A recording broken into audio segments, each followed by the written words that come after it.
લઉં છું. કોઈને કઈ યાદ છે? ચૈત્રી પૂનમનું વર્ણન છે ને, હું ચલો એક ક્લુ આપું છું.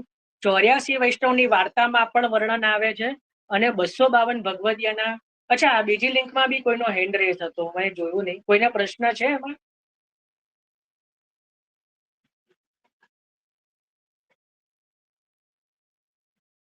બીજી લિંકમાં જય શ્રી કૃષ્ણ. જય શ્રી કૃષ્ણ. ચૈત્રી રાસનું જે છે એનું ચિંતન કરીએ તો પ્રશ્ન એ હતો કે 84 વૈષ્ણવના વાર્તાજીમાં પણ એક જગ્યાએ ચૈત્રી પૂનમનું વર્ણન આવે છે અને 252 ભગવદીયના વાર્તાજીમાં પણ એક જગ્યાએ ચૈત્રી પૂનમનું વર્ણન આવે છે. કોઈને ખબર હોય તો હેન્ડ રેસ કરે કે કઈ જગ્યાએ. બેમાંથી કોઈ એક પણ ખબર હોય તો પણ વાંધો નથી. માલતીબેન. હા, જય શ્રી કૃષ્ણ. ચૈત્રી પૂનમ છે એ આજનો દિવસ, બરાબર? તો એ દિવસે આજે એની રાત્રિ પૂરી થાય છે. શરદ પૂનમ થી શરૂઆત કરી અને પૂરી થાય છે. સાંભળી બી રહ્યા છો કે નહીં મને હવે મારા પોતાના પર એ થઈ રહ્યું છે. 252 ભગવદીયના વાર્તાજીમાં એક વૈષ્ણવના વાર્તાજીમાં પણ વર્ણન મળે છે. એ કયા વૈષ્ણવના વાર્તાજીના પ્રસંગમાં? અને 84 ના વાર્તાજીમાં પણ પ્રસંગ મળે છે. એ કયા વૈષ્ણવમાં? કયા વૈષ્ણવના વાર્તાજીમાં પ્રસંગ આવે છે એ ખબર છે કોઈને? બધાય વાર્તાજી વાંચેલા છે. વાંચ્યા છે કે નહીં બધા 84 252? પણ આવું તો કઈ આવ્યું જ નથી, નહીં? જો અમુક ના પાડે.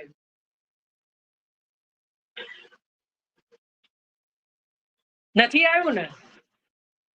84 માં આવ્યું છે તો કહો ક્યાં આવ્યું છે? યાદ નથી. ડોલીબેન કે યાદ નથી. ચલો હવે બહુ સમય નથી લેતા. 84 વૈષ્ણવના વાર્તાજીની અંદર 84મી જ વાર્તા કૃષ્ણદાસ અધિકારી. કૃષ્ણદાસ અધિકારી એમના વાર્તાજીની અંદર, આ તો અત્યારે પુસ્તકજી છે એટલે હું બતાવી દઉં છું. પ્રસંગ કહી દઉં છું, પછી ઘરે જઈને આપ પોતાના ઘરે વાંચજો. વાર્તા પ્રસંગ 3 કૃષ્ણદાસ અધિકારી, એમની અંદર વાર્તા પ્રસંગ 3, જેમાં સ્પષ્ટ રીતે, જો ઇન્દોરનું પુસ્તક હોય તો 586મું પાનું, એની અંદર જે છે કે સો ચૈત્ર સુદ પૂનમ કો દિન રાત્રિ પ્રહર 1:30 ગઈ, ઉજિયારી ફેલ ગઈ, સો અલૌકિક રાત્રિ ભઈ. અને એની અંદર ચૈત્ર સુદ પૂનમ કી રાત્રિ ભઈ, એમાં જે છે કે ઠાકોરજીએ અલૌકિક રાસ કર્યો અને એની અંદર આ કૃષ્ણદાસજીએ નીચે કીર્તનો આપ્યા છે એ કર્યા. તો ત્યાં પણ સ્પષ્ટ રીતે ચૈત્ર સુદ પૂનમનું જે રાસનું વર્ણન આવ્યું કૃષ્ણદાસ અધિકારીજીના વાર્તાજીમાં. બરાબર? 84માં વૈષ્ણવ, 84 વૈષ્ણવના વાર્તાજીમાં 84મી જ વાર્તા અને વાર્તા પ્રસંગ 3. બરાબર? અને 252 ભગવદીયાની અંદર મને વાર્તાનો નંબર યાદ નથી, પણ ચત્રભુજદાસજીના અષ્ટસખામાંના જ ચત્રભુજદાસજી, એમની અંદર પણ પ્રસંગ શોધી લેજો. મારી જોડે પુસ્તકજી અત્યારે નથી બિરાજતા, પણ એમની અંદર પણ ચત્રભુજદાસજીના વાર્તાજીમાં પણ કંઈક એવું આવે છે કે ચૈત્ર સુદ પૂનમના દિવસે શ્રી ગોકુલનાથજીએ રાસધારીઓને બોલાવીને રાસ કરાવ્યો. પણ ચત્રભુજદાસજીને કીર્તન કરવાનું કહ્યું, પણ આપે કર્યા નહીં. જો ભગવદીઓની ટેક કેવી! ગોકુલનાથજી આજ્ઞા કરે છે તો પણ ના પાડી. ગોકુલનાથજી આજ્ઞા કરી કે કીર્તન ગાવ, આપણે હોઈએ તો હા બાલકની આજ્ઞા છે, પાડવી જોઈએ, હું કઈ એમાં નથી ના પાડી રહ્યો. પણ ચત્રભુજદાસજી જો કેવા ટેકી છે કે મેં ગોવર્ધનનાથજી કે અલાવા કિસી કે સન્મુખ ગાવું નહીં, સામાન્ય રાસધારીઓ જે છે એની સામે હું કીર્તન કરું નહીં. આવી આમની ટેક છે. ગોવર્ધનનાથજી અમે નિત્ય, અમે તો રાજના ખાસા ખવાસરે, મુક્તિ નવ ભાવે, અમે તો નિત્ય દૂધપાક આરોગવા વાળા, અમને આ બધું જે સામાન્ય જે છે એ ગોળ ન ભાવે. તો શ્રીનાથજીની લીલાઓને જોઈને ગાન કરવા વાળા અમે રાસધારીઓની આગળ નાચીએ કે કૂદીએ નહીં, એમની આગળ ગઈએ નહીં. બરાબર? આ ભગવદીય છે અને આપણે અલગ પ્રકારના છીએ.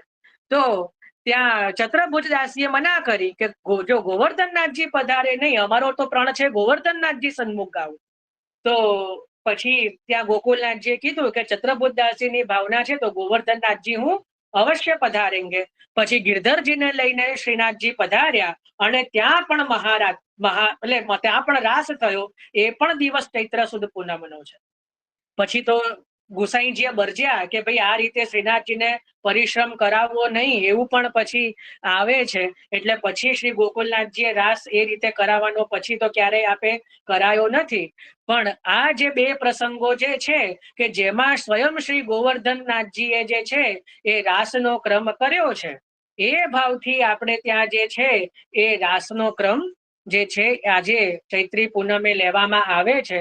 કારણ કે કૃષ્ણદાસ અધિકારીજીના પ્રસંગમાં પણ આવે છે અને ચતુર્ભુજદાસી અષ્ટસખામાંના બે સખાઓની વાર્તાજીમાં આ પ્રસંગ જે છે મિતિની સાથે વર્ણન મળે છે કે જેમાં પ્રભુએ રાસ કર્યો છે. બરાબર. અને લીલાને અનુસાર જો તમને બહુ મજાની વાત બતાવું, કેટલાને ખબર છે કેટલાને નહીં. ઠાકોરજીએ મહારાસ કેટલા મહિના કર્યો આપણા ભૂતલના સમય પ્રમાણે? 6 મહિના. એવું આવે છે ને, 6 મહિનાની રાત્રિ કરી, 6 મહિનાની રાત કરી. હવે તમે જુઓ, આસો સુદ પૂનમ થી મહારાસનો પ્રારંભ થયો. એટલે આસો પછી કારતક, માગસર, પોષ, મહા, ફાગણ ને ચૈત્ર. એટલે ચૈત્ર સુદ પૂનમે એ મહારાસ જે છે એ વિરામ થયો. એટલે શરદ પૂનમે મહારાસનો પ્રારંભ અને આપણા જે પૃથ્વીના સમય પ્રમાણે ચૈત્રી પૂનમે મહારાસનો વિરામ. એના પછી પ્રભુએ 2 મહિના જલ ક્રીડા કરી. એટલે ચૈત્ર સુદ પૂનમ થી વૈશાખ અને જેઠ સુદ પૂનમે સ્નાન યાત્રા જલ ક્રીડાના ભાવ. અને એના પછી પ્રભુએ વન વિહાર કર્યો 1 મહિના. આ બધું ભાગવતજીમાં સુખદેવજીએ વર્ણન કર્યું છે. એટલે આપણે ત્યાં જેઠ સુદ પૂનમ થી લઈને પછી અષાઢ સુદ પૂનમ સુધી જે છે એ વન વિહાર છે ને પછી હિંડોળા લીલા. અને પુનઃ પાછી શરદનું પ્રાગટ્ય, પુનઃ સ્વામીજીનું પ્રાગટ્ય દાન થાય અને પાછા પ્રભુનો રાસ થાય. સમજ પડી? 6 મહિનાના જેને સમજમાં આવ્યું હોય એના માટે છે. તો સમજો, આ આટલા જ પ્રસંગની અંદર આખા વર્ષની લીલા આવી ગઈ. જેટલાને સમજમાં આવી એને ધન્યવાદ છે, બાકી ન આવી તો કઈ નહીં. પણ જન્માષ્ટમીએ શ્રી પ્રભુનું પ્રાગટ્ય થયું, રાધાષ્ટમીએ શ્રી સ્વામિનીજીનું પ્રાગટ્ય થયું. 2 સ્વરૂપો ઉભય પ્રગટ થયા. એના પછી દાન લીલા થઈ. બરાબર. દાન 11 થી. એના પછી મહારાસ જે થયો, વિલાસ થયો. વિલાસમાં પ્રભુએ વેણુનાદ કર્યો અને પ્રભુ જે બધા વ્રજ ભક્તો પધાર્યા. મહારાસ થી રાસનો પ્રારંભ થયો. ચૈત્ર રાસ 6 મહિના સુધી રાસનો ક્રમ થયો. 2 મહિના જલ ક્રીડાના, 1 મહિના વન વિહારનો અને 1 મહિના હિંડોળાનો અને પુનઃ પાછી જન્માષ્ટમી. આખા વર્ષની લીલા આવી ગઈ. બરાબર. તો આ જે છે એ રાસનો પ્રકાર છે. એટલા માટે ચૈત્ર સુદ પૂનમના દિવસે આપણે ત્યાં જે છે રાસના અનેકવિધ ભાવો છે.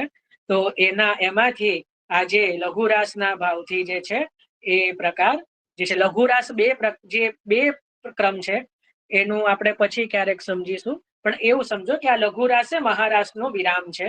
એ ભાવથી ચૈત્ર સુદ પૂનમના દિવસે જે રાસ ઉત્સવ થાય છે. હવે તમને જો વાત નીકળી છે ને તો બહુ મજાની એક બીજી વાત કહું, સમય હોય સાંભળજો. બાકી કારણ કે જો મારું તો દુખતી નસ કઈ છે કીર્તન.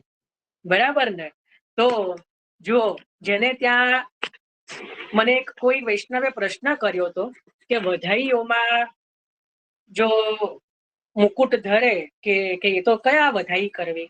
તો જુઓ, ઘણાને ત્યાં જે છે ને 11 થી વધાઈનો પ્રારંભ થઈ જાય મોટા ભાગે, ચૈત્ર સુદ 11 થી. ઘણા ઘરોમાં નથી થતો. જો મથુરાનાથજીના ઘરમાં ચૈત્રવદ એકમ થી પ્રારંભ થાય. વિઠ્ઠલનાથજીના ઘરમાં પણ જે છે ને કાલથી પ્રારંભ થશે. ઘણા ઘરોમાં 11 દિવસની હોય, ગોકુલનાથજીના ઘરમાં 8 દિવસની હોય. એટલે એવું જરૂરી નથી કે બધા જ ઘરમાં 11 થી વધાઈ પ્રારંભ થઈ જ જાય. બરાબર. પણ શ્રીનાથજી, નવનીત પ્રિયાજી આદિ જે બધા ઘરોમાં ચૈત્ર સુદ 11 થી વધાઈનો ક્રમ પ્રારંભ થાય તો આજે મુકુટ ધરે. ચૈત્ર સુદ પૂનમે મુકુટ ધરે ને. હવે તમને ખબર છે જયારે મહાપ્રભુજીની વધાઈમાં મુકુટ ધરે ને, હું તમને મહાપ્રભુજીની વધાઈમાં રાસના દર્શન કરાવી શકું. એટલે મહાપ્રભુજીની કૃપા છે, મારું બી સામર્થ્ય નથી. કોઈને ખબર છે કે મહાપ્રભુજીની વધાઈમાં પણ રાસનું વર્ણન છે? એ કીર્તનો આજે થાય. એ કીર્તનો છે ને આજે થાય.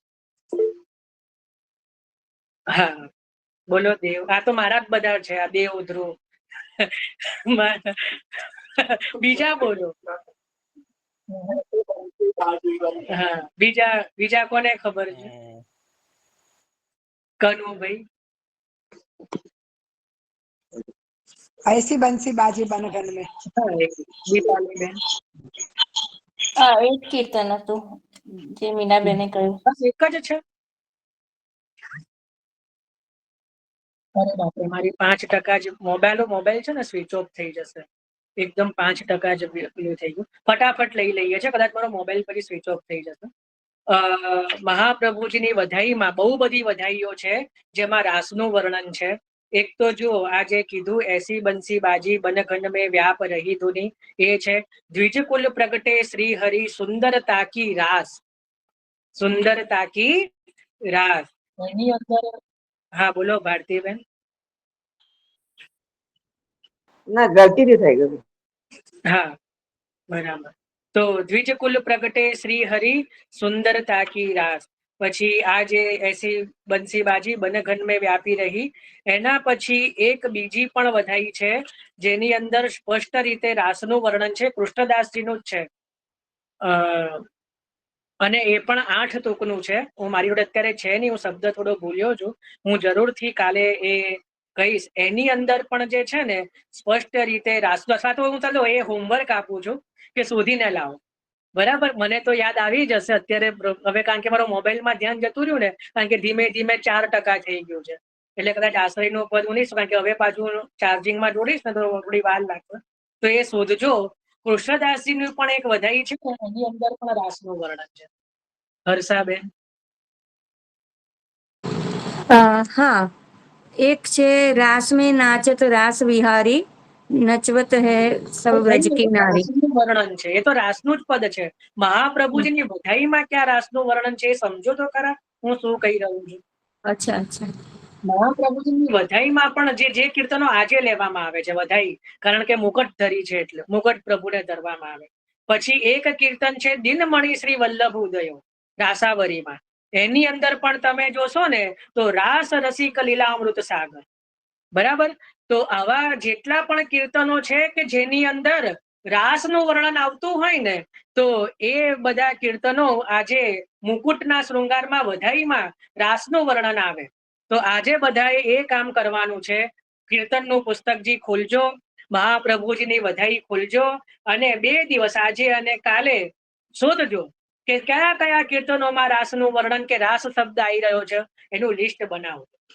બરાબર, બહુ બધા પદો મળશે, બહુ બધી વધાઈ મળશે.